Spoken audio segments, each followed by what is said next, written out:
be able to fall asleep. If we're both sitting.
No, there's no strings.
Welcome, everyone. We are just going to wait another minute or two. So if anybody else wants to attend this, and then we're going to shut the door.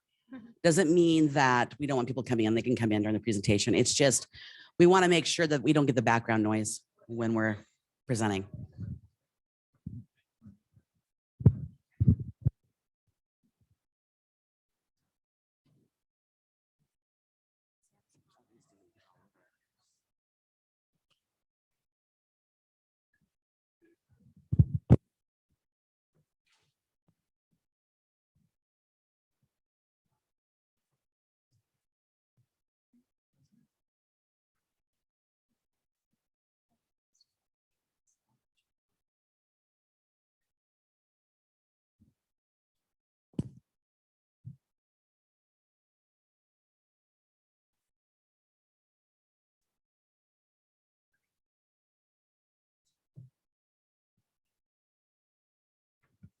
Welcome, welcome, welcome. My name is Glenda Moyer. I'm the Eastern Oregon Education and Outreach Specialist with Fair Housing Council of Oregon. I'm located in LaGrande, Oregon, but I cover 12 counties. I cover Wasco, Sherman, Wheeler, Gillum, Grant, Harney, Malheur, Baker, Union, Wallowa, Umatilla, and Morrow counties. What I do is I travel those areas. Well, during COVID, I didn't really travel a whole lot of anywhere, but I cover those areas for education outreach for Fair Housing Council of Oregon. We cover discrimination in housing. I'm joined today with my coworker, Marlee, and I'll let her introduce herself. Hi, everyone. My name is Marlee Baker. I am the Education and Outreach Specialist for Portland Metro and Salem regions. So I do most of my work in more urban areas, but I'm really excited to be here with Glenda today to talk about homelessness, to talk about rural communities and trends occurring within those spaces. My background is in social work, so I've worked a little bit at shelters and with folks experiencing houselessness. Very excited to be here with you today. Let's get right into it. Great. So a little bit about our organization first, if you haven't heard of us. The Fair Housing Council of Oregon is a statewide civil rights organization covering 9 regions. We have individuals who are involved in education and outreach and enforcement in each of those regions for statewide coverage. We've been in business for about 30 years. Exciting. 32 in November. We've got a birthday coming up. And we have 2 primary teams within the Fair Housing Council of Oregon. First, we have our education and outreach team, which specializes in making community connections. So we are out there in communities learning about barriers that people are experiencing, hearing about what is housing like in those communities. And we're also offering trainings and education surrounding fair housing. So what does discrimination look like? How can you know when you're being discriminated? And what are your protections as an individual renting or seeking to buy a home? And then our enforcement team kind of covers the more referral advocacy part of fair housing. So they're connecting with people who are experiencing discrimination and who are looking for help. And we can provide referrals to legal services, open complaints with HUD or bully, and just generally work to resolve those discrimination issues as they're occurring. So that's a little bit about what is the Fair Housing Council of Oregon.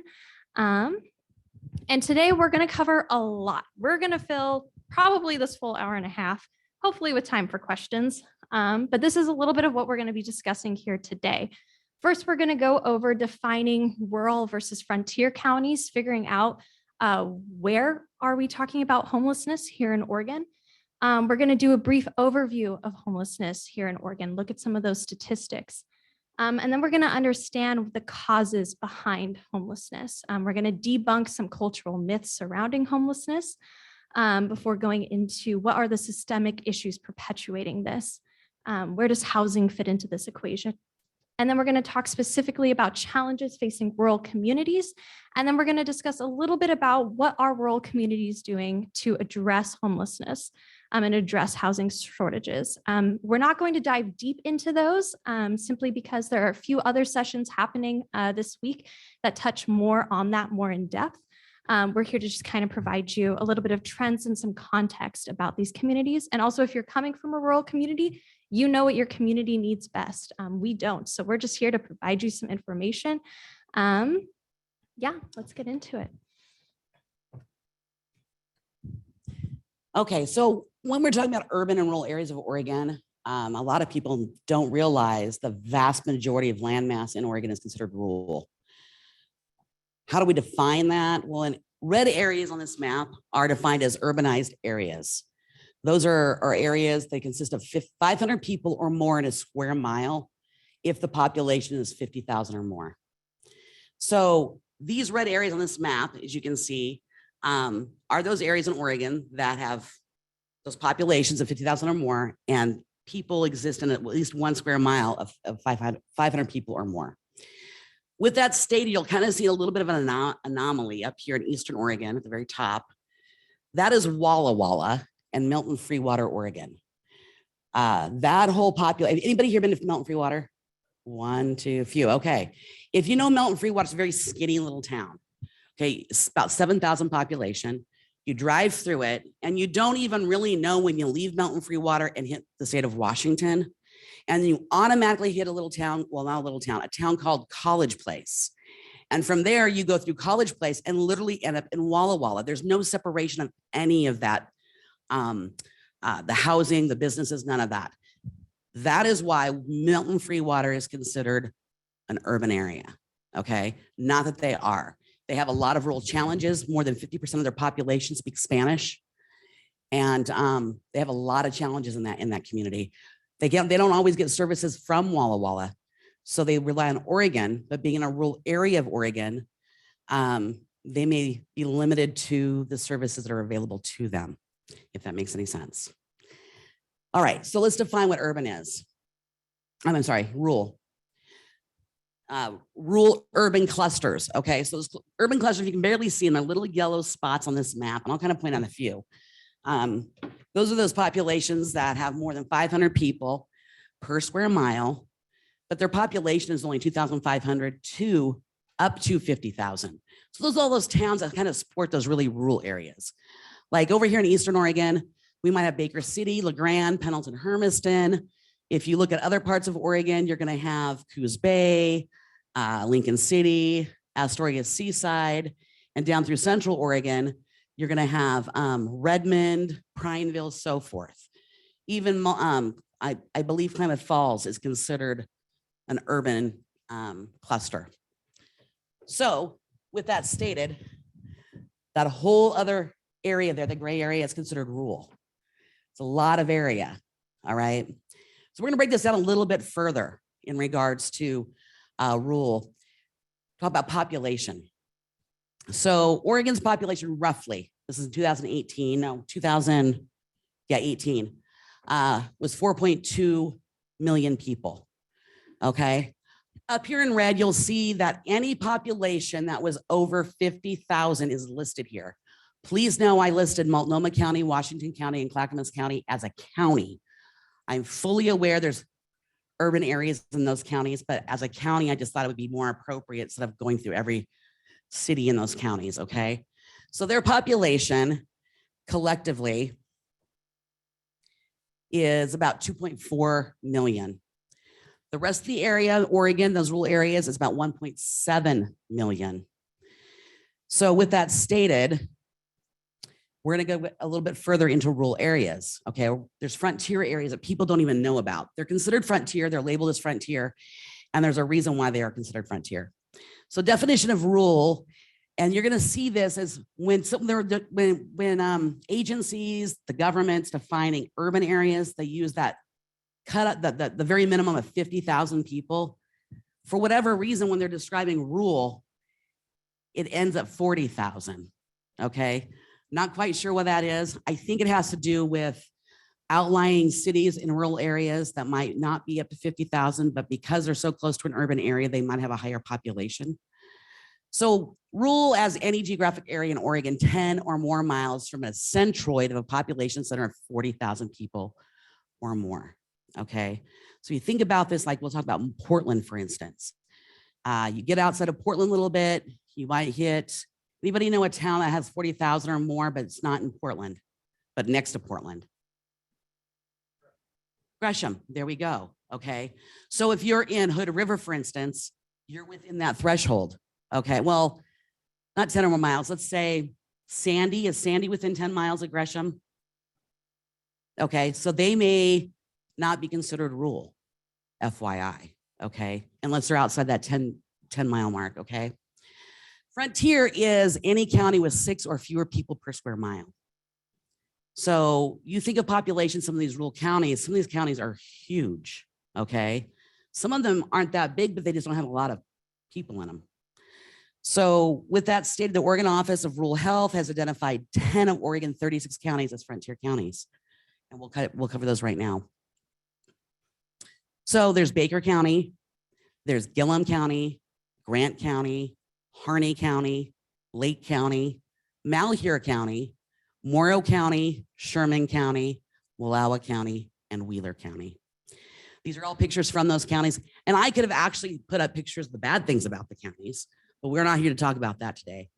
In rural areas, they tend to see more And I don't mean to be disrespectful for anybody who believes in green energy. I believe in green energy, but those types of things tend to be put up in rural counties, frontier counties, where their beautiful scenery is scarred by that.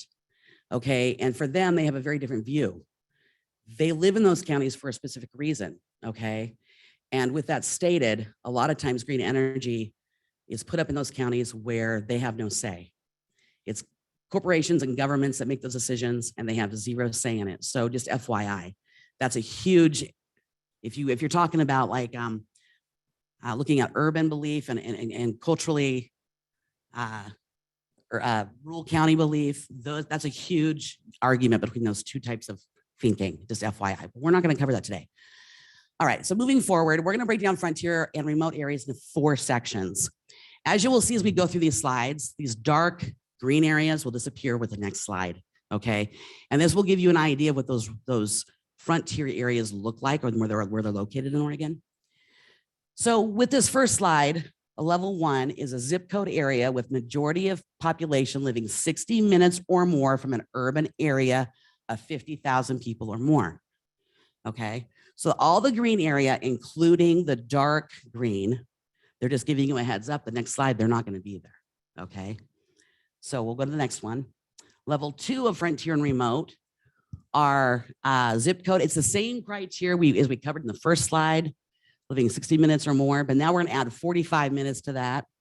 And it's going to be from an urban area of 25,000 people to 49,999 people. So those green areas right there, the dark green that you see, fit in that category, okay? So we go down further, level 3 of frontier and remote. That's the same criteria as previously, but now they're going to add 30 minutes or more from an urban area of 10,000 people to 24,999 people. Those dark green areas, that's them. And now we're going to get to the true frontier and remote counties, okay? You're going to see some of those counties, little sliver of Clatsop County, part of Tillamook County. There's some Curry and Coos County, Josephine County down here, part of some few other counties. But with that stated, for level 4, 15 minutes or more from an urban area of 2,500 people to 9,999 people. All that green space right there fits in that category. If you were to look at that green space, it's probably close to half the land mass of Oregon, okay? So with that stated, we'll move on. And I'm going to hand it over to my co-presenter here, Marlee, and we'll continue on with the rule. We just want to make sure you understood what rural, frontier, and remote areas were. Yeah. Great. All right. So first, before we begin analyzing trends in rural and frontier Oregon, it's important for us to understand what homelessness looks like in Oregon at large, and to identify the primary causes of homelessness so that we can begin to creatively address the underlying and perpetuating problems. Before I get into this, a little bit of housekeeping that I forgot to mention in the beginning. There are attendance sheets located on the first chair on the far sides of the room. We're going to pass those around. Melk, if you could, thank you. And then also evaluation sheets on your seats. Those are really important for our funders, and also really important for our boss to know that we're doing our job well, and also just to kind of gather community feedback. So if you can fill those out before you leave today at the end of this presentation, and then just give them to us as you're leaving out the door. Just a little bit of housekeeping before I forget. Oh, right. And there's also presentation copies near you on your seats for you to take with you and take notes. Great. So we're going to talk a little bit about point in time counts. Point in time counts, if you're not familiar, is data that's collected every other year it's federally mandated. And it's an estimate of how many individuals are experiencing homelessness on a given night within the year. So this is just one night's snapshot of homelessness within the US, within certain states. So within Oregon, in 2021, there was an estimated 13,428 individuals experiencing unsheltered homelessness across Oregon on a single night. There was an estimated 4,579 individuals experiencing sheltered homelessness. And in total, the estimation is closer to 18,000 individuals experiencing homelessness at large within Oregon. This data is a little unreliable. It is more of an estimate given just COVID and some research inconsistencies. So more reliably is data from pre-COVID in 2019, which says has similar numbers, but it does make the point that 25% of people experiencing homelessness are concentrated in the PDX metro area. That means 75% of the individuals experiencing homelessness in Oregon, that's occurring in rural and frontier counties, not in Portland metro areas. And most of the families experiencing homelessness, which is about over 3,000 individuals, live in coastal counties or in southern Oregon. The PDX total homeless, we'll look here, is about, oh, no worries. There we go, wonderful. So looking, I don't know if you can see, which is why I'm gonna walk over here.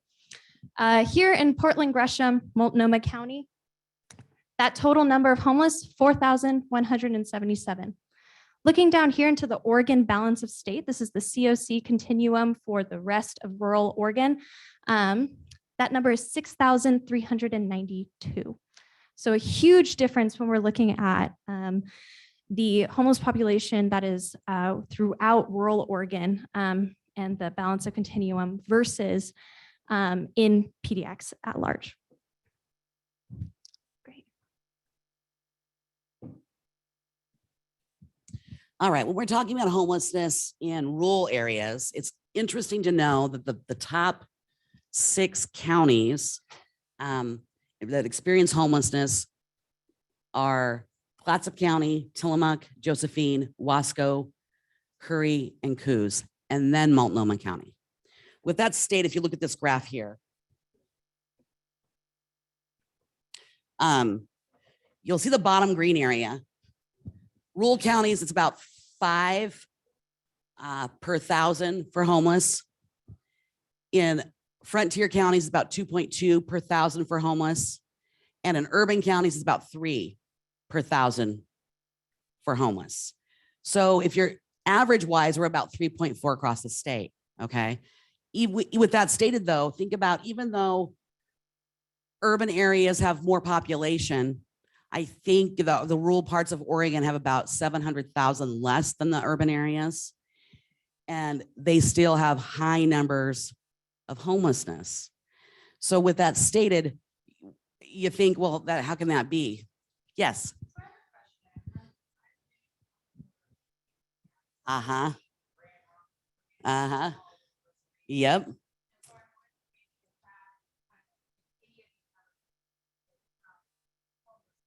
On reservations, we're going to cover that. I'll say it right now. I'm going to cover it early for you. Okay. A lot of these counties you're going to see that cases consistently are coming up on these lists in regards to the top 10, the whatever. You're going to notice that federal tribal lands are on these or near these counties. And federal tribal lands or people who have identified as being Native American or Alaska Native with no other race involved, okay, just one race, they calculate homelessness with that population 1 to 200, not 1 to 1,000. Okay, so if you think that you look at tribal statistics, for instance, okay, and again, I'm going to cover this later, but I'll cover it right now because you asked the question now. So with that, if you're looking at tribal homeless stats and they say we have 50 people per 200 that are homeless, that's even more than the stats that we look at. Okay, so that does make a difference. Yes. All right, so moving forward with that, I'm glad you asked that question. Just know that rural areas experience homelessness just like urban areas do. And we're going to discuss later on in this thing what that looks like. Great. So how did we get to these numbers? How did this happen? I'm going to give a brief overview of some important key things to think about when we're thinking about the modern era of homelessness as we know it today.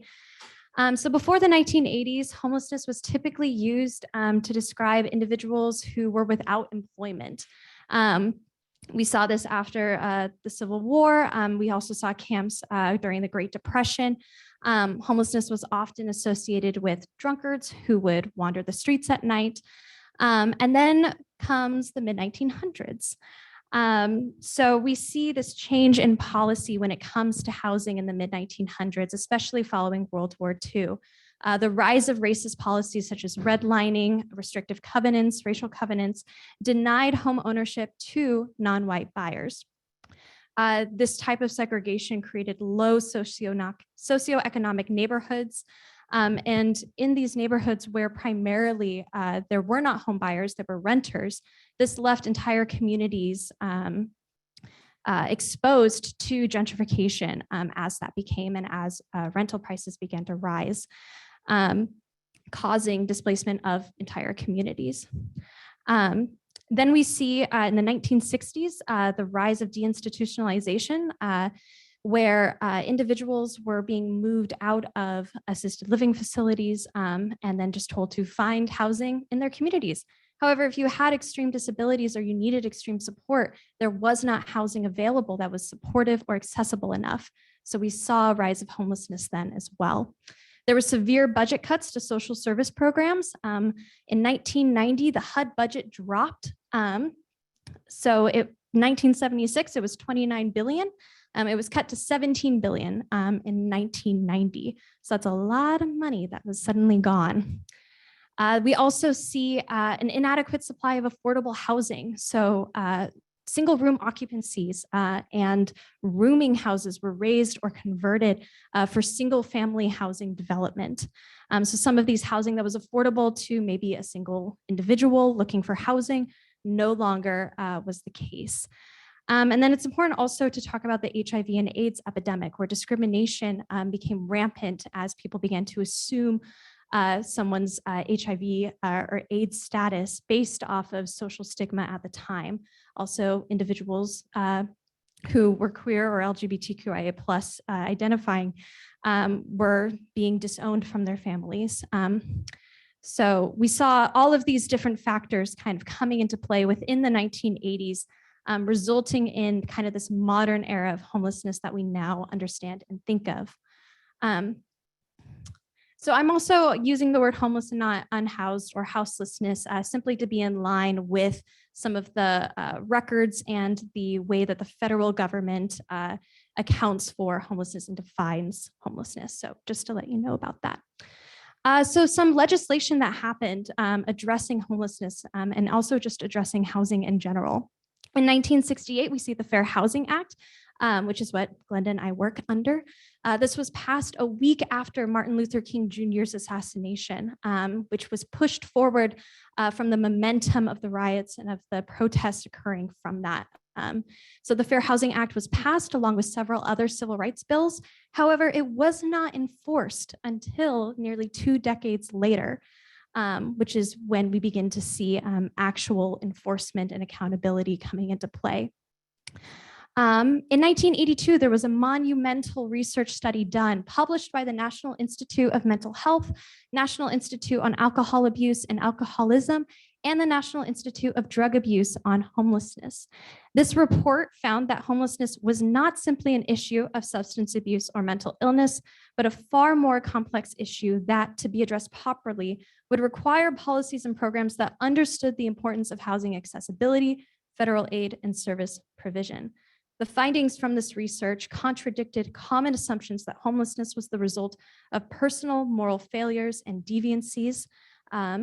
And it forced President Reagan, who had earlier cut social service budget by $47 billion 4 years prior, to issue a renewed response. And this renewed response we see in the McKinney Act of 1987.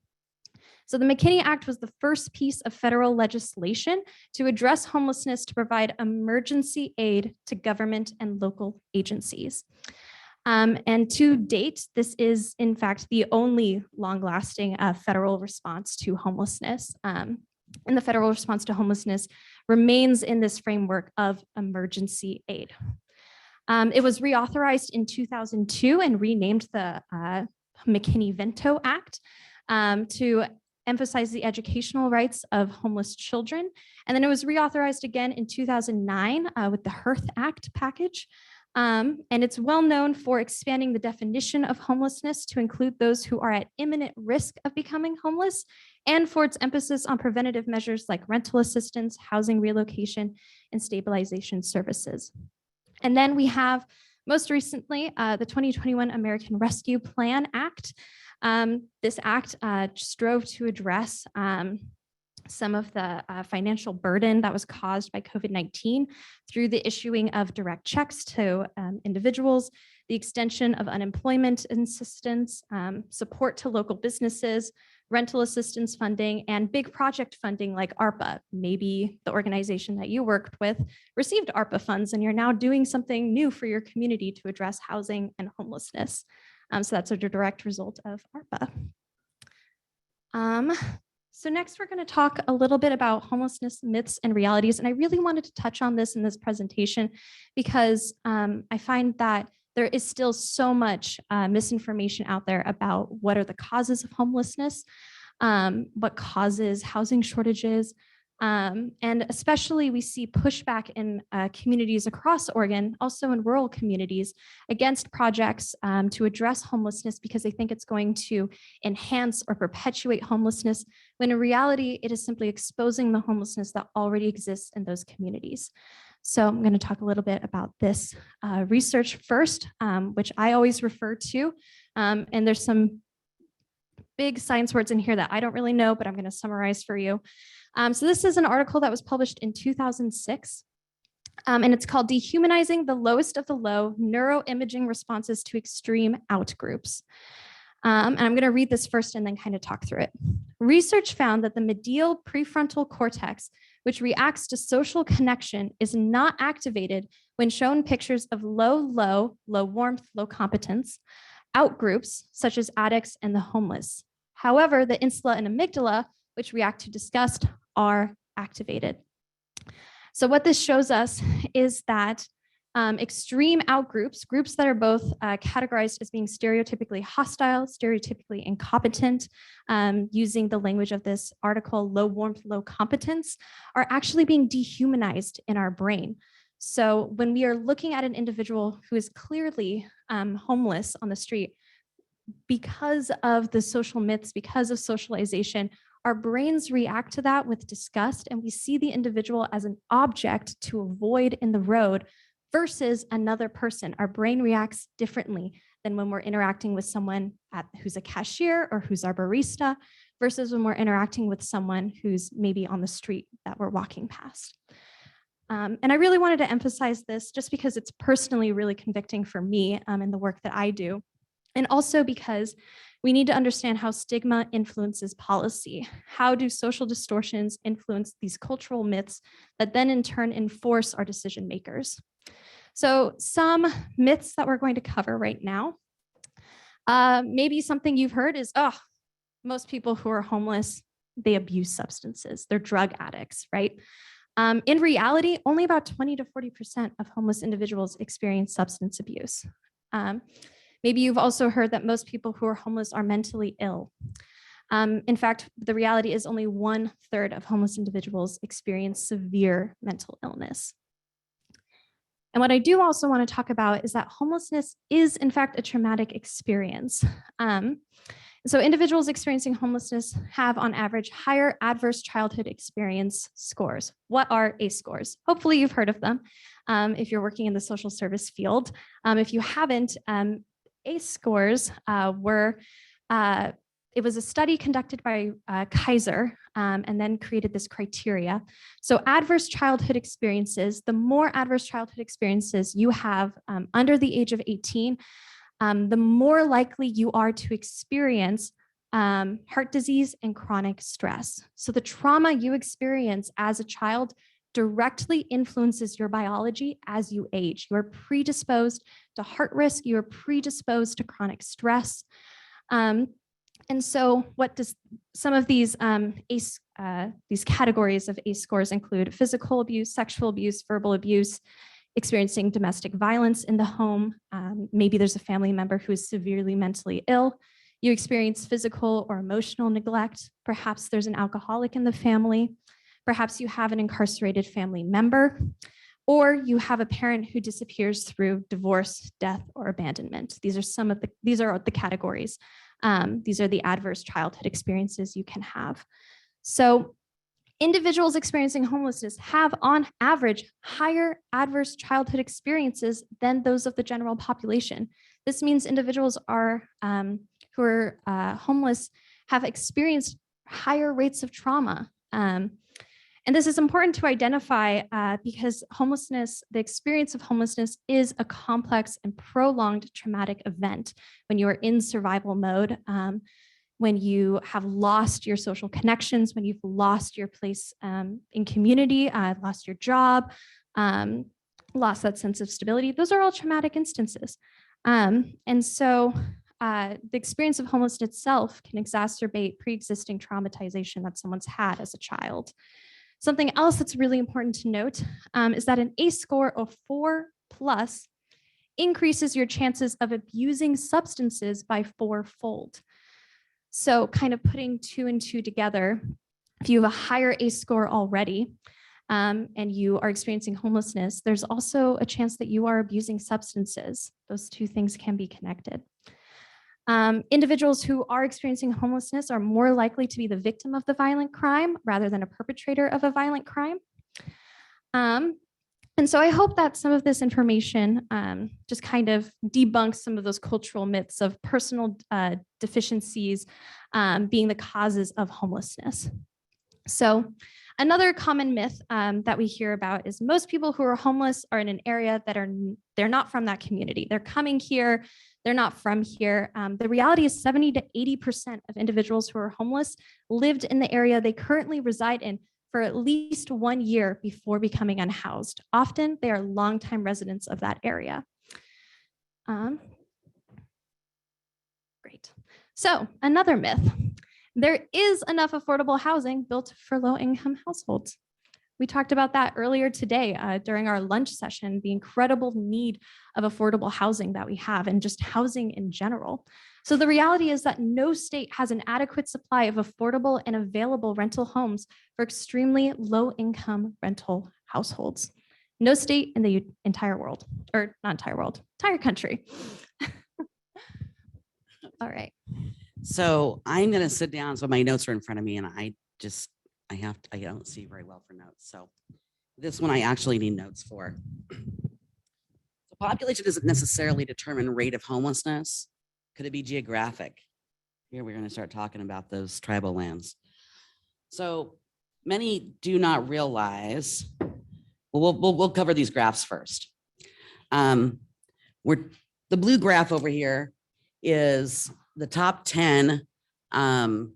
This is a 2018 pit count. Now, pit count federally has got to be done every other year on odd years. Most counties in Oregon do it every year just because they want those stats every year. These are numbers from the 2018 pit count in Oregon. Just know that Multnomah County and Clatsop County or Clackamas County did not do a count that year. So it's 2017 numbers we're using for them. Everybody else is 2018. On here, you'll see the top 10 are in the blue area. Clatsop having the most homeless per population, then Josephine County, Coos, Tillamook, Yakima, Harney, then Multnomah, Douglas, and Lane. And the bottom 10, starting at the very bottom, is Wheeler, which I find really odd. If anyone's ever been to Mitchell, Oregon, anybody ever been to Mitchell, Oregon? Yeah, there is one homeless guy who's lived there for over 10 years. On the river. I'm not going to give you his name, but I visit him every year when I'm in Mitchell. I stop by, hand him some socks and some other things, make sure he's doing okay. But that town actually takes care of him. They really make sure he's warm in the wintertime. So I'm a little upset to see that he didn't get captured on their count. He's still there. Okay. They didn't do a very good job of counting in 2018.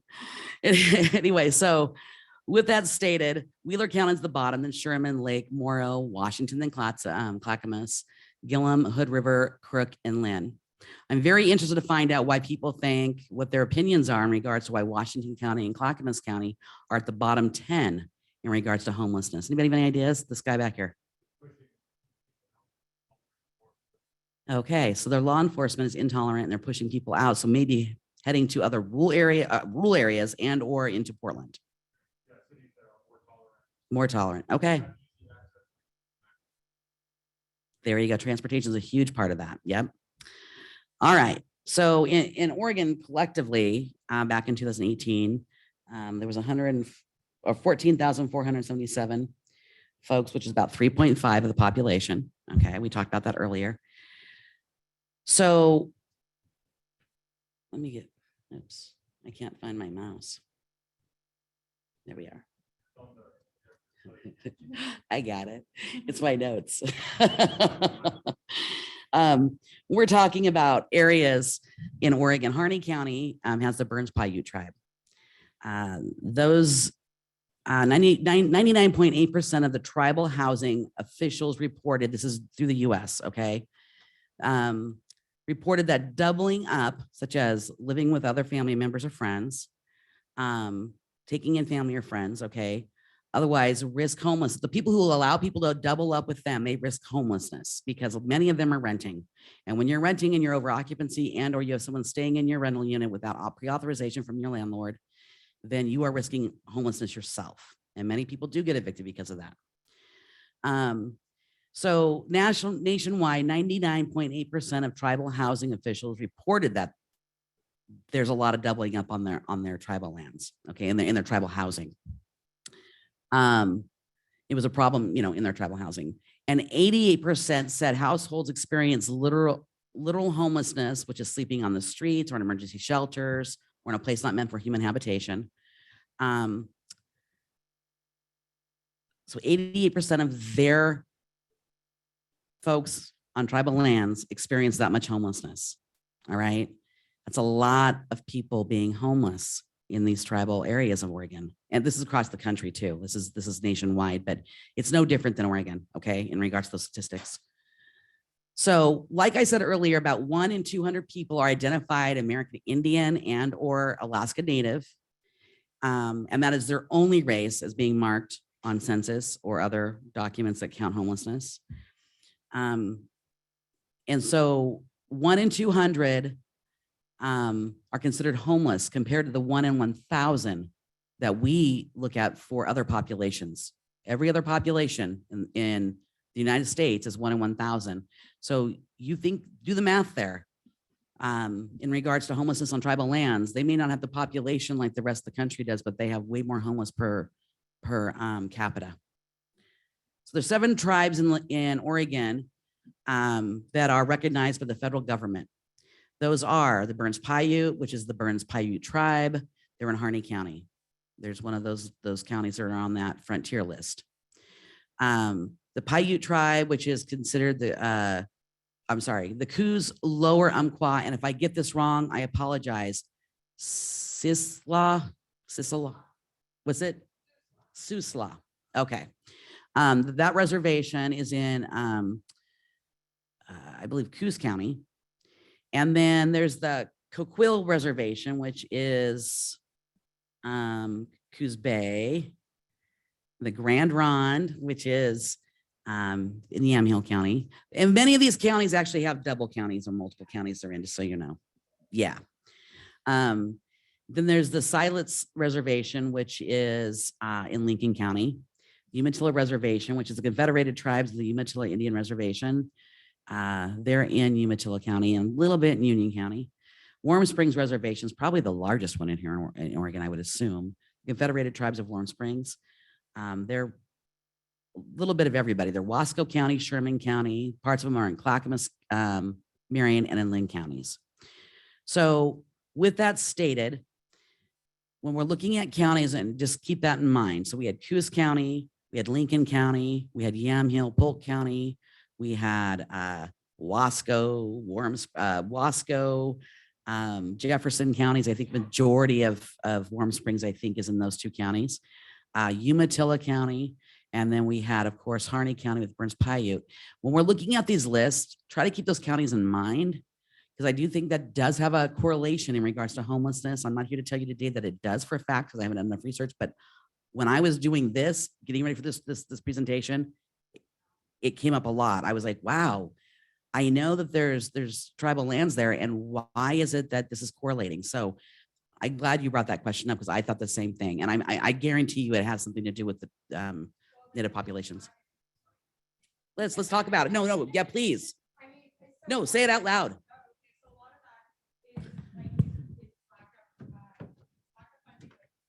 Hang on one second. I'm gonna give you a mic because there's people that are virtually attending and they can't. Dang it, Zoom.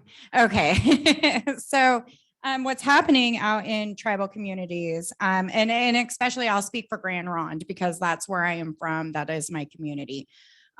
We have we have people doubling up in families and houses and things like that. Everything is a process because we have our sovereignty, right? So we can't just build homes on our tribal land. We also have to understand that the tribal land doesn't belong to us. It belongs to the federal government. Now so we're only allowed within Grand Ronde, we're only allowed so much that we can do with tribal housing, right? We have beautiful tribal housing. Spirit Mountain Casino has done us great. Our business team has done us great. We've done really good for ourselves. And so we have all this tribal housing, but we can't expand because we're on a reservation on federal land. So in order to get permits to get all of that access to those funds to be able to expand our housing, we have to go through a very long process. We can't just as a tribe say, okay, we want to build more tribal housing and boom, do it. We have to go through the BIA. We have to go through the federal government. I mean, we have a process that we have to do. It's unfortunate. And it's also unfortunate because we can't do home ownership very easily on a tribe or on a reservation either, because again, we don't own the land. We were just placed there. And so with that, it's a process. It's a due diligence. It takes years and years. We just got approved for another home ownership. We have 2 home ownership opportunities on our reservation. One is being built and one has been there for a little bit. And but that took years to get that in. And then the problem comes with the home ownership. So if you own the home, then you can only sell it back to the reservation or to a tribal member. You can't sell it to anybody outside of that. And so with that, that's why the tribal housing is in such high demand, right? Because number one, too, our market rate right now for a 5-bedroom house on the reservation or on the tribal land itself is $1,100 for a 5-bedroom. And we're talking granite countertops, central air, heated floors, very nice.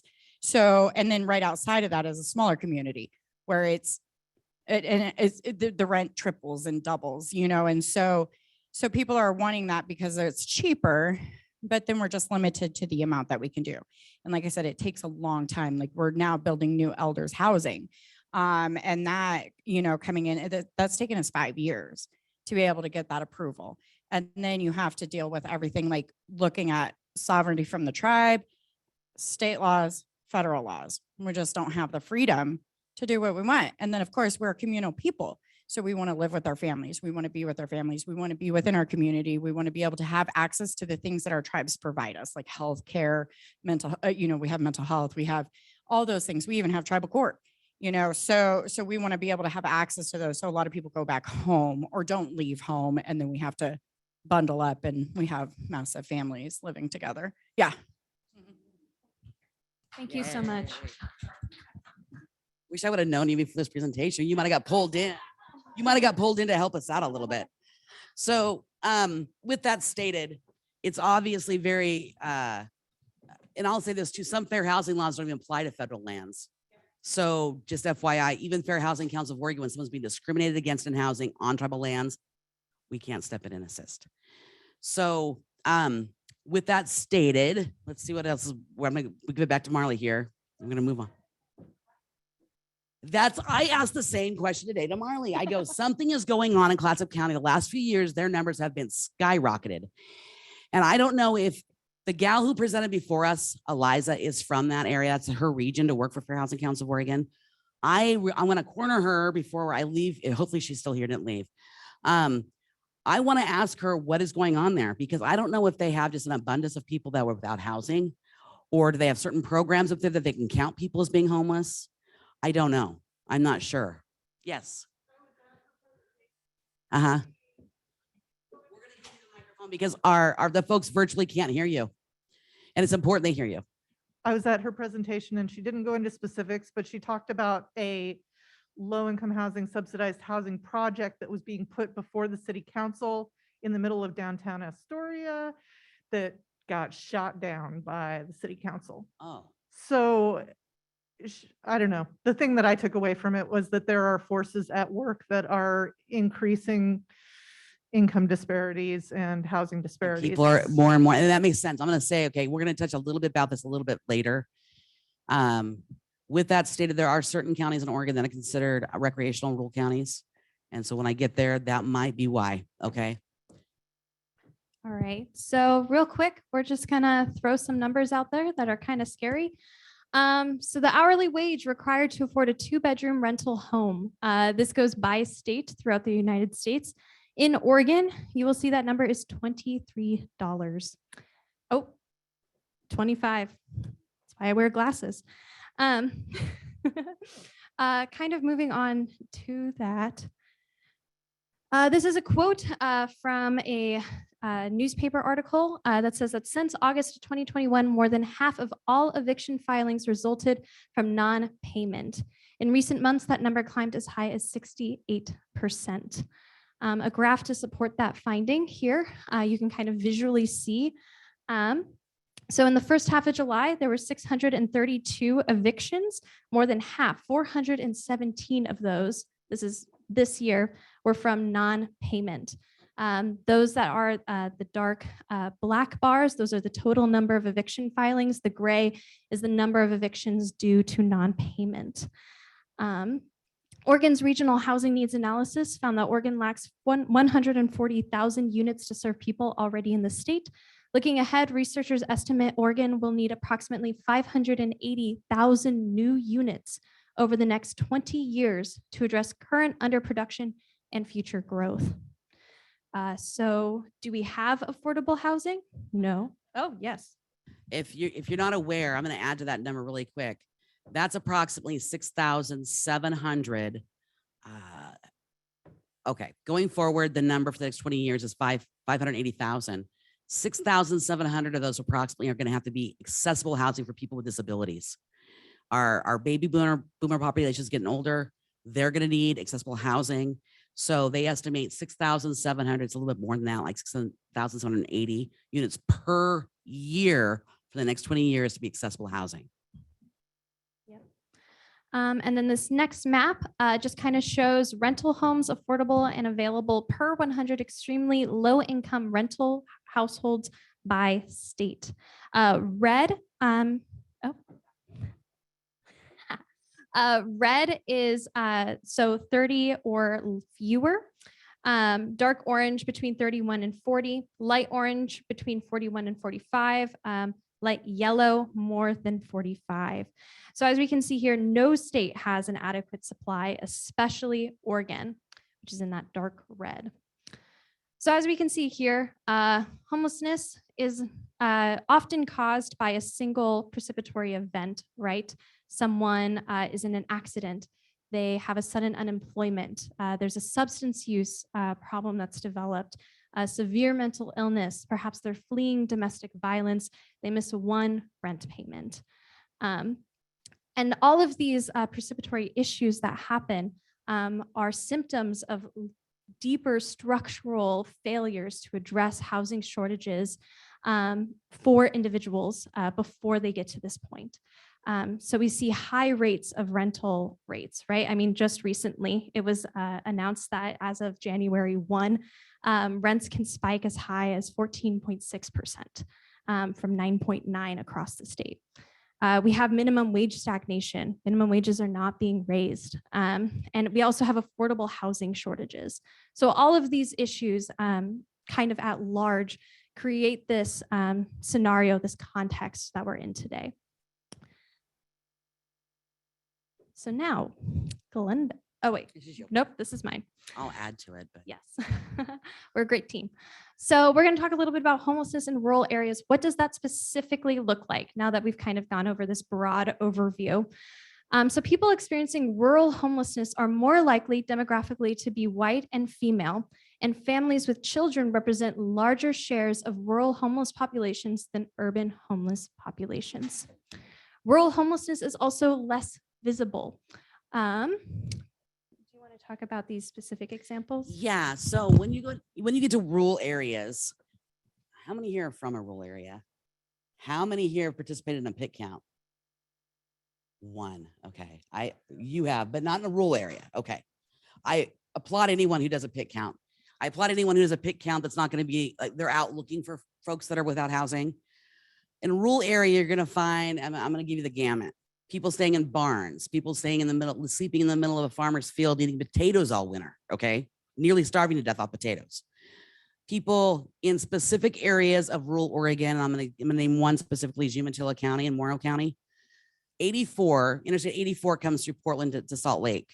That's also intersected right in Umatilla County from Interstate 82 coming out of Yakima, Spokane, Tri-Cities, Seattle, okay, that direction. They're within a 20-mile radius in a rural area, there's 5 truck stops. We see a lot of human trafficking that go through that area. Those are homeless folks, okay, people that do not have housing in most cases. In rural areas, you're going to see people sleeping in their car and people don't even know they're without housing. They get up, they go to the athletic club in the morning, they work out, take their shower, go to work because they cannot afford to save enough money because of where they work. Their income is not sufficient enough to save money to pay for rent, deposit, first month's rent, whatever the landlord is asking for. So they pay their car insurance, maybe make the car payment, live in their car and sleep on a back road somewhere. And people don't even realize they're without housing. Their coworkers, nobody. Okay. People renting storage sheds. You might see that in urban areas too. I'm not sure. With that stated, they sleep in double up tents in people's backyards. Of course, tents by the river, usually by a water source. Okay. River, creek, whatever, in a tree line, under bridges, of course. What you'll see in places like Pilot Rock, Oregon, about 1 in 3 houses in the city limits of Pilot Rock have someone staying on their property in a 5th wheel trailer. None of those people consider themselves without housing. They don't consider themselves homeless. That's their community. They want to live there. They don't have housing. So they have a friend or family member who allows them to sleep in their trailer. They may or may not be fully hooked up in that trailer, but they have access to the house if someone's home sometimes. Okay. So in smaller communities, you see it a lot. I know Fossil, Oregon has that issue with RVs and the city government. Like if that were to happen in other parts of Oregon, also that happened in the Grand Oregon, there's ordinances against that. People would be getting asked to move. But in those smaller communities, it's accepted because they know that's just the way housing has to work. In addition, it just so many different types of homelessness and it's hidden. It's not really talked about and people don't even want to realize there's a stigma with it. So they don't want to admit to it. And there's not enough services to even go around for everybody who might be without housing in those rural counties. So with that, I'm going to hand it back to this one. Developers have fewer incentives to build new housing in rural areas. In 2016, 97% of all recently completed market rate multifamily housing units were located in metro areas. It's a significant disparity there. And there are less social service access in rural areas, fewer cooling and warming shelters, resource centers to just kind of have that first outreach with folks. Less of those services available. So there is a higher likelihood as well within these rural areas, kind of what Glenda was talking about earlier, that there is an undercount of these numbers. So we're talking about lack of rental housing. I think it's across the board, across Oregon. But in rural counties, you'll see a lot more severe rent burden in smaller communities. Baker City is one, for instance. Pre-pandemic, they were, well, this last census, they went over population of 10,000. So they were contacted by the state of Oregon and said, hey, you've got to do a few more things for us. You've got to have a plan 10 and you have to do all this other stuff for house bells and whatever it is. Sam is our guru about that. So with that stated, they were then playing catch up. And through the census, they found out that the city of Baker, or Baker City, was severe rent burden. More than half the people who were paying for rent there paid over 50% of their income towards rent. So they then developed a few plans, put them in place. They have a housing advisory committee they have now for the city. And they also have a behavioral health task force that looks at housing situations for people with disabilities. In the midst of these groups getting together, doing surveys, talking about stuff, getting people together and having these conversations, they figured out pre-pandemic, they had 21 vacation rentals in Baker City, which is labeled as, by the way, a recreational rural county. All right. They had only 21 in Baker City vacation rentals. That's kind of odd, you would think. Being a recreational county, you'd think they would have more. After pandemic, 2.5 years into it, right now they have over 150 vacation rentals. Anybody know why that is?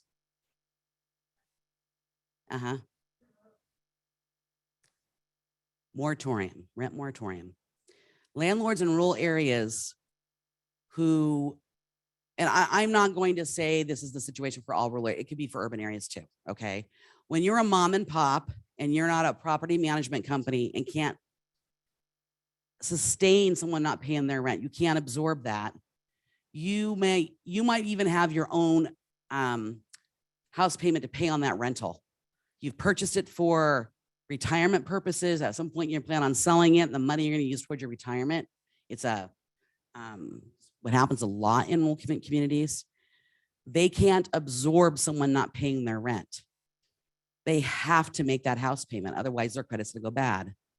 So with that stated, they then either figure out a way to get that tenant out of there and turn it into a vacation rental where they're going to get their money, or they sell it. So from 21 to over 150 vacation rentals, majority of those came from rental housing in Baker City when they're already 50% severe rent burden. Holy cow. They are super hurting right now for rentals.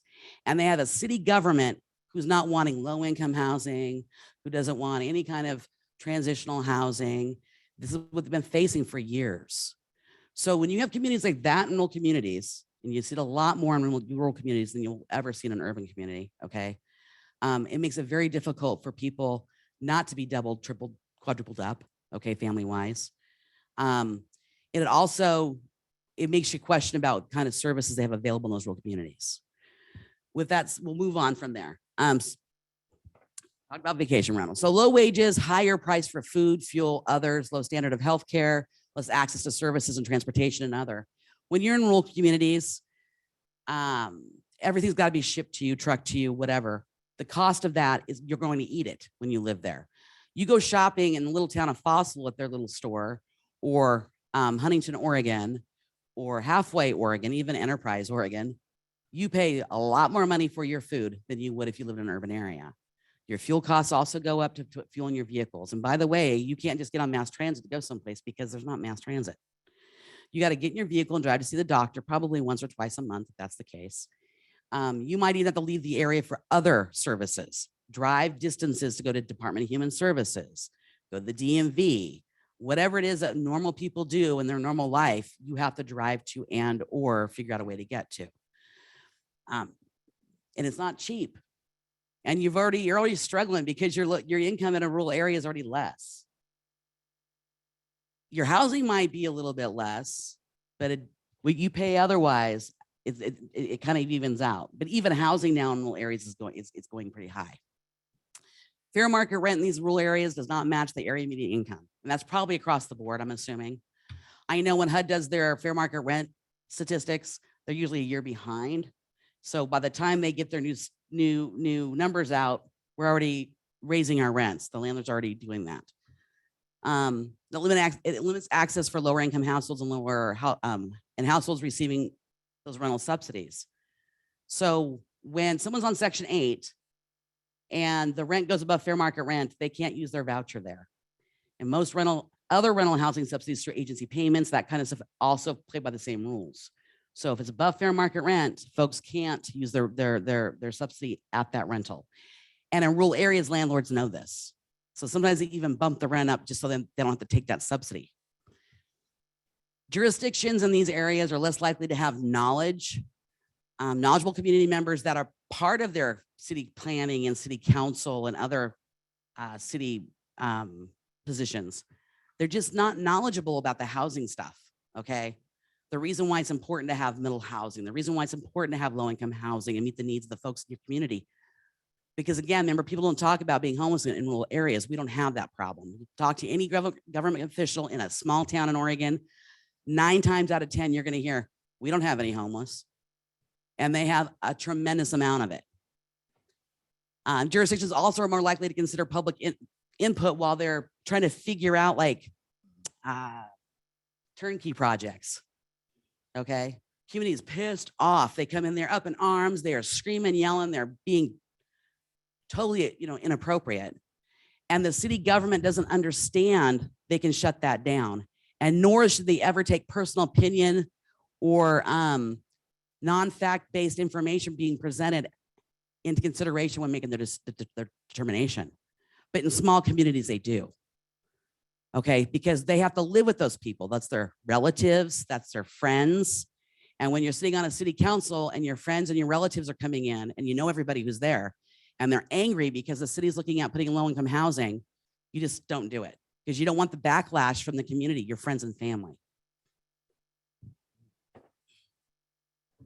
So we thought we should probably cover what the federal and state protected classes are for the Fair Housing Act.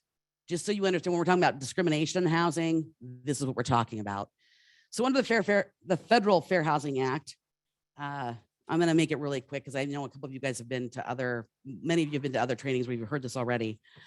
Back in the 1960s, 1 week after Dr. Martin Luther King Jr. was assassinated, the Fair Housing Act was enacted. That was to kind of cure civil unrest during the time. I mean, there was a lot of uproar when he got assassinated, and rightfully so.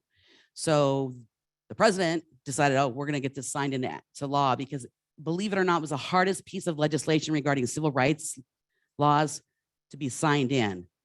When it came to people's housing, they didn't want to give up rights to people. Okay, landlords are like, no, you're not going to tell me what to do with my house, my rental house. So it had been sitting there trying to get passed through Congress for a long time, and it wouldn't pass because it was personal for them. But now it gets signed into law. So the first 4 protected classes are race, color, national origin, and religion. However, through the 70s, while the women's movement was getting momentum, they added the protection of sex. And through the years, last year or 2021, gender identity and sexual orientation was added, and victims of domestic violence was added, I think, prior to that, a few years prior to that. That's through disparate impact, though, because majority of women or people who are victims of domestic violence are women. Therefore, it's put under the protection of sex. In the 1980s, familial status was added. That's any household that's got a child under the age of 18. I don't care if you're a foster parent, grandparent, step parent. It doesn't matter. If you have a child living in your household that's under the age of 18, you have protections under familial status. Prior to that being brought into the Fair Housing Act as a protected class, often you would see advertising for rentals in the newspaper that said no dogs, no kids. About 70% of Oregon families were limited to housing access through rentals because of that, because they had kids. So 70% of the housing that was available here for rentals were not accessible by families because landlords would not accept kids. And then also disability through the independent living movement was added in the 1980s. And then we have state protected classes, which are marital status. Oregon had gender identity and sexual orientation way before the federal government had that as a protection, and source of income. And when we're talking about source of income, we're talking about Section 8 rent payments, agency rent payments, any kind of rent payments coming from a church or anything like that. It also includes TANF, and I'm really bad with TANF. It's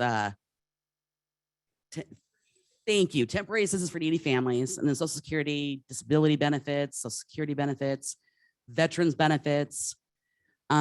Those types of things are considered source of income also. And then many places in Oregon, usually places where there's college students and or urban areas, have local protections. So areas like Eugene, Portland have a protection of age.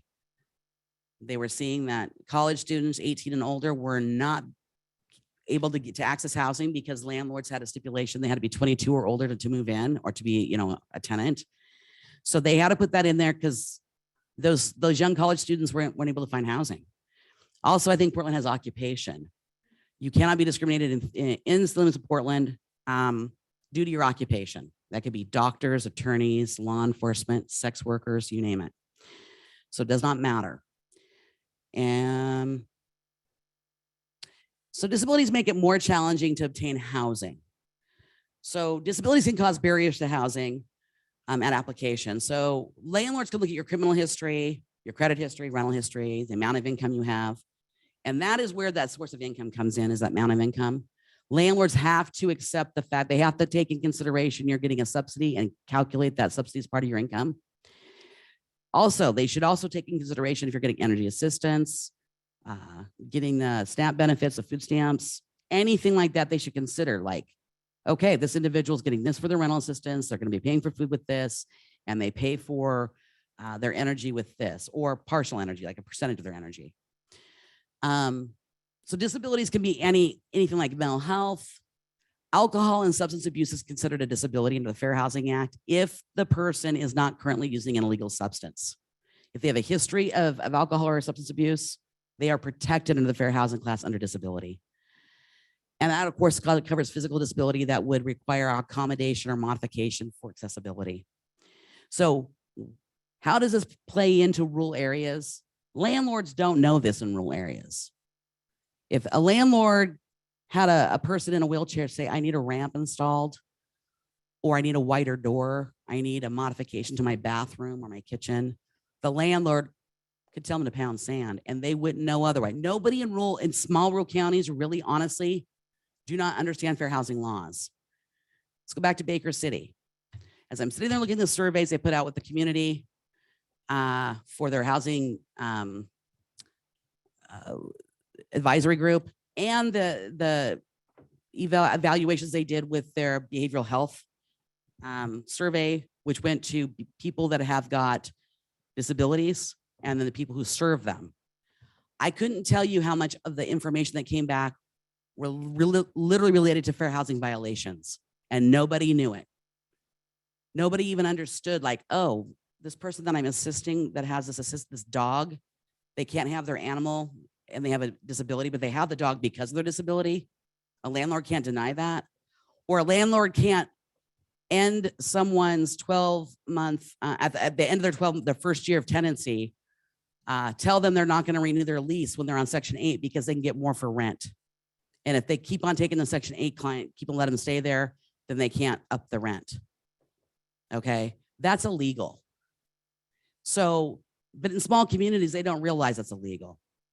And they just accept it. And they don't know who to, even if they think it might be a little hokey, they don't know where to turn to. Okay, so in Oregon, there's approximately 885,000 people, 0.7, okay? So 885,741 people that are adults in Oregon that are disabled. We're gonna look at this top 10, okay, of counties that have disabilities. It's the highest disability rankings by county. Look at that, Harney County. And guess what's in Harney County? A reservation. Okay, it's also considered a frontier county. Then we have Yamhill County. Morrow County, they're a frontier county. Yeah, they're a frontier county. They're not necessarily, don't have a reservation, but the county next to them does. Union County, or Gillum County's on there. Union County, Grant County, Lake County, Coos County, reservation, Douglas County, and Baker County. The ones in red are all frontier counties. Lowest disability rankings in Oregon. Just so you know, when I did this list, I could, for whatever reason, Multnomah County was not on this list, FYI, okay? So I don't know where they rank with this or why they weren't in the study. I have no idea. So last would be Washington County. Then we Hood River, Deschutes, Tillamook, Polk, Clackamas, Josephine, Benton, Lane, and Clatsop. So looking at that, we do have rural parts on both sides, but when it comes to the highest rank for disability in the state, there's a lot of the frontier counties on that list, which really makes you wonder. It's a lack of healthcare opportunity, lack of services. Is it because they have tribal lands near or in their county? There's a lot of things to consider in regards to why that is. So housing discrimination due to protected class. Housing providers, landlords less likely to know laws that regulate housing. We talked about that shortly. they don't know landlord tenant law, and they sure as heck don't know fair housing laws. So when you're in rural counties and you're talking to a landlord, when you're having these discussions about fair housing law with them, it's almost like they're hearing it for the first time. And those landlords are really apt to like, what do you mean you're telling me, what I have to do with my property? We have that happens a lot to us in our trainings. I welcome it. I kind of like it. Okay. I like having those debates and those conversations with landlords. They're my favorite group of people to actually present to. House providers refuse to take housing subsidies. Happens a lot in rural areas. I'm not doing it. And you'll even see it in their advertising. No Section 8, no HUD. And then when you call them to find out why they're not taking Section 8 or HUD, they're going to say something like, well, I already know that HUD's not going to pass this health and safety inspection on my unit, so I just don't accept those applications. I just don't want to waste anyone's time. Well, why are they not passing a health and safety inspection? Because the state of Oregon says they have to have minimal standards for their housing, and that's that health and safety inspection. They don't want to take Section 8. That's the situation flat out. House providers fail to honor valid reasonable accommodations or reasonable modifications requests due to disability. We see this a lot with assistance animals. I can't tell you, I also manage the landlord hotline for Fair Housing Council of Oregon. I can't tell you the majority of the disability questions that I get have to do with assistance animals. These landlords just can't wrap it around their head that an assistance animal is like a tool for someone with a disability, like a walker or a wheelchair, that they need to remain, to have equal access and equal enjoyment of their housing unit, flat out. And they try to find all kinds of loopholes that they can use, try not to accept animals in housing. Accessibility, reserved parking spots, adapted bathrooms or kitchens, wider doors, ramps, so forth. Again, landlords are like, I'm not going to give you a reserved parking spot. I don't care what kind of disability you have. Yeah. Okay. So this is, you don't even know. This is the thing. I'm going to say it's nothing against you. Most people don't realize this in housing. Okay, well, I'm going to cover ADA laws really quick. ADA, because it's important you understand the difference. ADA laws, or the American Disabilities Act, they are for public access only. And they only honor trained service dogs, with the exception of trained service miniature ponies. And you can take your trained service dog into any public access area as long as it provides, it's trained to provide a service for you, seeing eye dog, whatever it's trained to do, okay? In housing, it's different. First of all, disabilities is defined differently under the Fair Housing Act than it would be under the Social Security Administration, ADA, other agencies, DHS, that might define disability. Ours is very broad under the Fair Housing Act.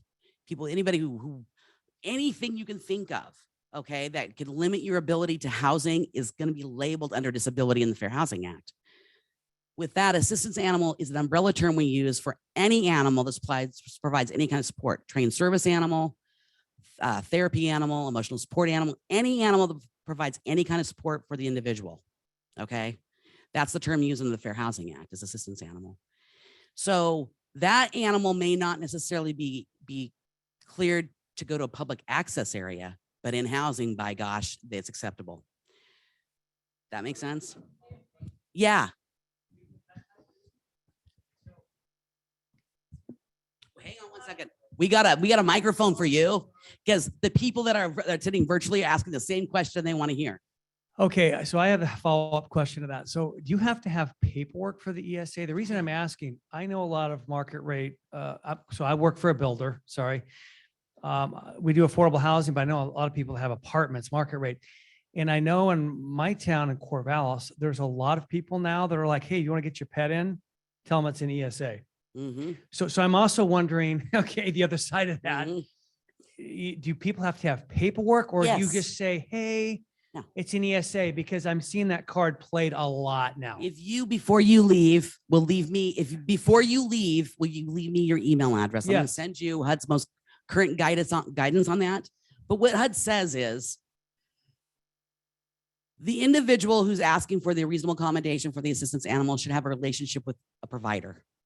That individual, we meet with them on somewhat regular basis, who knows their circumstances, okay? That provider then can provide a verification letter saying this individual really does need this animal for equal access and enjoyment of their rental unit, okay? Mm-hmm. They meet the criteria of having a disability under the Fair Housing Act. So with that stated, HUD has also made it very clear that housing providers don't have to accept any document that's been purchased online.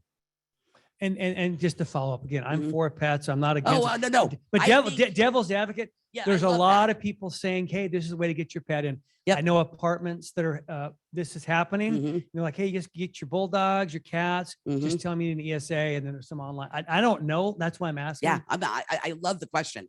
So with that stated, if someone goes online, and I'll kind of tell you how this process works, so you get it, kind of understand how it works. I go online and I want to get a verification letter for my dog, so I can have my dog with me in my housing. And I go to a website that charges me for this verification letter or certification of saying I'm a service animal, I have a service animal, or verification of assistance animal. And I take a very short survey of some sort. And they say, oh, you qualify, because again, the Fair Housing Act has very broad definition of disability. Okay. You qualify. We're going to charge you $250. We're going to charge you $75. We're going to charge you $25. You pay us. And what they're doing now is they're pairing up with local therapy people in your local area who call you on the phone and meet with you for a half an hour. And they not only assess you, diagnose you, the whole bit within a half an hour. It's a lot. They're really good. They can do it in half an hour. Super good. Okay. Yeah. And then they email you this verification letter that's, I don't even know. They even, in the verification letter, they even state the diagnosis of the disability, which is against HIPAA laws. Verification letter should never, ever, ever state the disability you've been diagnosed with. It just needs to be clear that this person does have a disability that meets the standard of the Fair Housing Act. They need this animal for equal access and equal housing, okay? Or equal access and equal enjoyment of their housing. So landlords do not have to take those letters. How do you know if you got one or not, right? Landlords like, how do I know if I got one of these verification letters? That's why I want your email. I want all your emails. I will send you what one of those verification looks like. You will totally get the difference. It's a page long. It tells you, I met with you, I assessed you, I diagnosed you. Here's what your diagnosis is. You have every right to use this letter to get on an airplane with your dog and get into housing. And if your landlord doesn't take this letter, you need to call HUD. Here's the number. I mean, it's very lengthy and it's just absurd. And it looks like it came from a local individual. And it did, because they're in cahoots with the people online. They get paid for that service. They get a portion of the money they paid online. Yeah. But nowadays, I mean, just nowadays, the Uh-huh. doctors, I mean, you have a doctor, just a physician that you go like every 6 months or every year, you go to the Mhm. doctor, say, oh my gosh, you know, I have this dog, this is what I need this dog for. And the doctors sign it. I mean, we get them so much. I get that, but I'm going to say this. Yeah. Okay. How many of you guys have animals? Okay. How many love your animals? How many of you would rather be homeless than not have your animal? Okay. So with that stated, and I know a lot of landlords have had to deal with bad pet owners, but this is the deal. Like any other violation of a rental contract, if there's a pet owner out there that is not adhering to the rules, you handle it like a violation. And sooner or later, you're going to do an eviction. I'm just going to say it. Okay. If they don't pick up after their animal, if they're allowing their animal to be aggressive, if they're letting their animal poop, pee, destroy property, whatever it is they're doing, yeah, go ahead. I want to add, I work with Benton County Housing. Uh-huh. I mean, Benton County Health Department and the Uh-huh. Housing Department. And so that letter is a big deal, but it tells you that they've been seeing this person They should. this certain amount of time. Yes. Okay. And when we put in the application on behalf of them on that question, we put no, because then it is considered a prescription, Mhm. not a pet then, Mhm. you know? Yep. That's what that letter is. Considered. Yep. So HUD has put out some really good guidance back in 2020. Okay. January 2020 in regards for landlords specifically in regards to assistance animals. The very end of that information they give, they list what housing providers can be asking for from that verification letter. And they can make their own form. They can say, you know, housing provider, I want you to fill out this form for me. I need all these things answered. However, even though they have their own form, doesn't mean that people have to fill out that form. They can do their own letterhead, whatever. Okay. Just so you know that. But there is a list of things that landlords can ask for. They want to know if there's a relationship with the individual and how long. They can ask that question. Okay. And if those questions aren't answered per their policy, they have to have a policy in place that explains all this stuff, then they can deny the verification letter. It's not adequate. That makes sense? So knowing the rules, okay, and understanding the rules and to have policies in place, it is more protections for landlords, believe it or not. And for those people that want the assistance animals, there's more rules that, not more rules, but they know the rules and they have to follow. It's not willy-nilly or whatever. Anyway, are we good with that one? Okay. So do the reasonable accommodations supersede weight limits? Yes, Okay. weight limits, you cannot, Everything. okay, so, landlords, let's look at it this way. You can have your pet agreements and your pet rules, but when it comes to assistance animals, those rules go out the window. Okay, there's not weight limits, there's not breed restrictions, there's nothing like that, no deposits, nothing for assistance animals. One thing they can do, if your local jurisdiction, only if your local jurisdiction has some kind of ordinance saying that dogs and or cats must be properly vaccinated and licensed, they can require that. Insurance companies say, oh, we don't insure aggressive breeds on the proper property. Now, mind you, insurance companies also got to follow fair housing laws. They can't do that. So there's some, Fair Housing Council of Oregon would easily step in and advocate for a landlord, FYI, saying, I want to honor this, but my insurance company is telling me no, I can't. So just know there's some rules around that too. So yeah, all those restrictions you would have for pet would go out the window for resistance animals. Oh. Well, it's okay, we'll get through this. Yeah. Sorry, okay, we spent a little bit too long on that one and we're gonna have to cruise right through these. Okay, so refusal to rent due to protected class. So again, source of income, disability, race, familial status, sex. Those are the highest ones, by the way, in Oregon. Fair Housing Council Oregon sees. When it comes to refusal to rent, source of income is the number one we see at Fair Housing Council. Then comes disability, then comes race, familial status, and then sex. Discriminatory trends in rural and frontier areas. We're going to wrap this up and then I'm going to hand it back to her. And we're going to just cruise the last slides really fast. Housing providers not accepting Section 8 or other subsidies. That is a negative effect on seniors, disabled folks, and people with children. Cost of living is too high compared to the median income, especially in those recreational counties. We haven't even covered that yet, have we? Okay. So in jurisdictions allowing too many vacation rentals, which has a negative impact on housing stock and low income renters and middle housing options. And jurisdictions in rural areas are less likely to understand the need for low income housing and how to be equitable in providing housing options. So we're just going to cruise through these real fast, and we're not going to go super in depth into addressing housing needs in rural communities in this presentation because there are others that go further into this. But just some things that are important to be thinking about when you're thinking of how to address homelessness in your rural communities. First, if you don't know about House Bill 2001, Google it right now and bookmark it. House Bill 2001 is super important because it opens development to middle housing in single family zoned areas. So for a really long time, it was banned from creating middle housing. So that meant that looking here at this diagram, there was really only multifamily housing that was being built and single family housing that was being zoned for. With the passage of House Bill 2001, this opens up middle housing to be built in areas zoned for single family homes. This is important because it expands housing options for middle income households. Middle income households who were looking for housing options. If you're a renter like me, you're going to go for something that's lower income.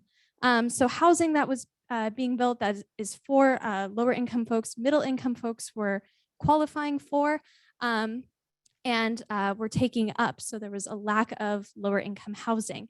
With the addition of missing middle housing, you can now build quadplexes, duplexes, cottage clusters, live work areas, courtyard buildings, all of these diversity of options for individuals who do have the income to choose. And so this opens up affordability for middle income individuals. It opens up affordability for lower income individuals. So House Bill is really wonderful for those reasons. I'm going to briefly talk about Peace Village Newburgh. I'm from Newburgh. This is a new transitional housing program that was built in my community that received a lot of pushback. I was at the farmers market not too long ago, and I was approached by someone who had a flyer that was talking about homeless encampments being built in Newburgh.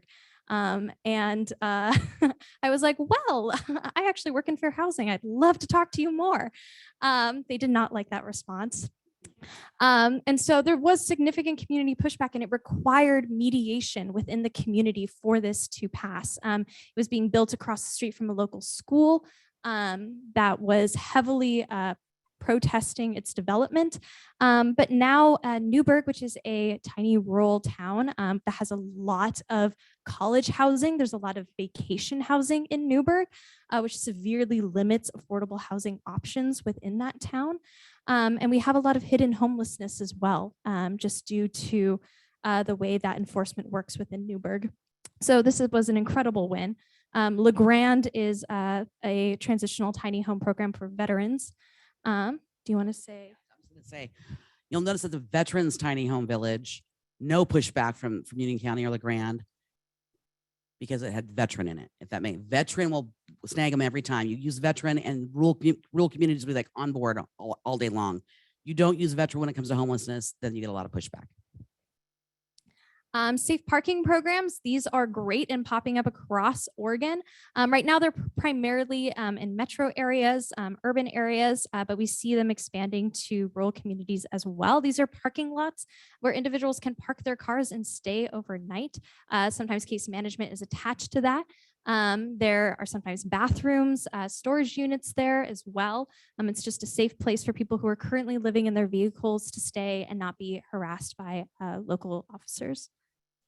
I'm just going to touch on this really quick. So Stepping Stone Alliance is a nonprofit in Umatilla County.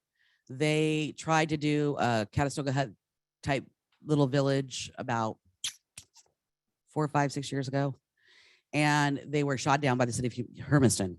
So they regrouped. They did their homework, and I'm not going to get into too much detail. This is their new project. It has been passed. It's going to be in the city of Umatilla, the support of the city of Hermiston, city of Stanfield, city of Echo. It's not only going to be Calistoga huts. It's going to have parking for RV type situations. The 2 buildings in front are going to be for overnight stay for homeless. And they also have an overflow area they're going to use. They have cooking and bathroom facilities in this location for people, and transportation. Great. And then also something else that's happening in rural communities is Project Turnkey, which I'm sure you've heard a lot about. In 2020, Oregon had a deficit of 5,800 emergency shelter beds. This was exacerbated by the Labor Day fires, which displaced a lot of individuals. And with Project Turnkey's conception, in less than 7 months, they created 19 new shelters in 13 counties in less than 7 months. This created a 20% increase of state supply of shelter beds and 865 new housing units. They're primarily doing this in a very fiscally efficient way of renovating old hotels, old motels as shelters. So this is really exciting. However, as we've seen in a few counties, there is significant pushback. Some Project Turnkeys have been just like shut down in certain cities, and Glenda can tell more about those stories. But I mean, there's often this conception that when you build low income housing, when you build shelters, you are inviting people who are homeless to come to those communities. In reality, it's exposing the homelessness that already exists. And people don't like that.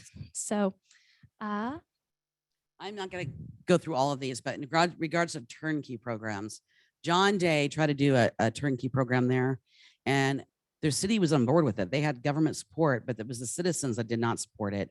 And they decided to hold their own community meeting. And because of that community meeting, they turned it down. They ultimately turned it down, the city, because their friends and relatives all up in arms about it. They didn't want to have to live in a community with people not liking them. But they did do something a little bit different.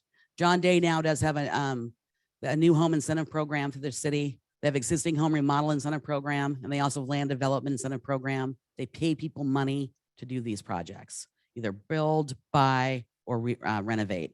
If anyone has the opportunity to talk to anybody from the John Day City Planning Department, I urge you to do so. They are also one of the towns in Oregon that are experimenting with 3D printing for homes, which is pretty amazing. They've done a lot of good stuff down there in John Day. Okay, we're gonna talk about really quick recreational counties, okay? Rural recreational counties. The U.S. Department of Agriculture, I think, lists 333 counties in the United States as being recreational counties. 229 of those are in rural areas. Oregon, we have 7 of those. We have 8, 7 of which are in rural areas. So that was them right there. You have, no, it's okay. No, you guys have your thing. You can actually see it. We need to kind of get through this. So unique challenges in rural recreational counties. There are more rent burden and severe rent burden in those counties. That means that more people are paying more than 30% of their income and or more than 50% of their income towards housing costs. Impact the number of long-term rentals? Absolutely. They have a total impact because these counties are ones that are dealing with tourism, okay? They have a lot of tourism, which, by the way, in Oregon, that's the lowest paying jobs across Oregon are tourism jobs. So when you have a higher increase of rental housing for vacation rentals and don't have long-term rentals, but yet the majority of your employees that work in those counties work minimum wage jobs, they can't afford, first, there's no housing there for them. And even if it is there for them, it's skyrocketed, they can't afford it. So with that, Hood River, Clatsop, Lincoln, Curry, and Tillamook counties exhibiting higher rents than any other rural counties in Oregon. And those are all recreational counties. It should be said that the rural Oregonians experience higher poverty rates than their urban counterparts. Here we go. Yeah, vacation home, short-term rental moratoriums and limits. These are things that are being passed in some coastal towns and jurisdictions to increase renting and decrease the amount of homes that are being taken up by vacation homes. Wonderful. So we are going to quickly read Maya Angelou because I just felt really guilty skipping over this quote. The ache for home lives in all of us, the safe place where we can go as we are and not be questioned. This is what drives us, our work here at FHCO. It's what drives hopefully you here today attending this conference. If you would like to learn more about the Fair Housing Council of Oregon, if you have any questions, if you have complaints of discrimination, please reach out to us on our website. Please call us. Please fill out your evaluations before you leave today. Those are really valuable to us.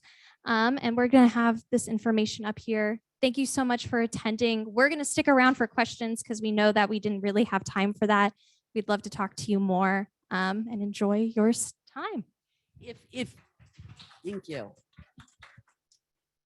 If you want to know more about assistance animals and HUD guidance and other information I can provide you, our emails are at the very front of that very first slide. So you can email me and I will just send that to you. That'd probably be the best way to do that. And if you would like to, also, if your agency or organization would like to schedule a training with us, we would love to come and speak to your employees. We'd love to come to speak to your caseworkers. And most of our trainings are free. So that's just us coming to talk about fair housing. And we can answer all those questions then as well. So please reach out to us if you're interested in that. Great. Please take all the candy. Yes. If you don't take it, I'm going to eat it and I don't want it. Great. Thank you guys. You were great.